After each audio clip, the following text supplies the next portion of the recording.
For a bit of context on where and when militant groups in the Sahel come from, some are homegrown movements, some are linked to Islamic State and Al-Qaeda. In fact, Islamic State's leader al-Baghdadi made specific mention of the progress that the Islamic State faction has made in Burkina Faso and Mali in recent months. Now, it's hard to pinpoint any one reason why things have got so bad over the last few months, but I think over the years these groups have rebuilt, coalesced, taken root within local communities, and what we're seeing now seems to be this shift from targeted attacks against religious leaders, local officials, soldiers,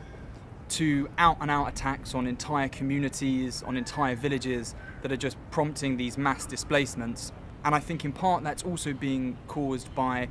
the state security forces, who are also conducting more counter-terrorism operations and displacing people as well.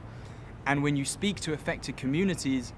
what they describe is really being trapped in between, on the one hand, the state security forces who accuse them of collaborating with the jihadist groups, and on the other hand, the jihadists who accuse them of collaborating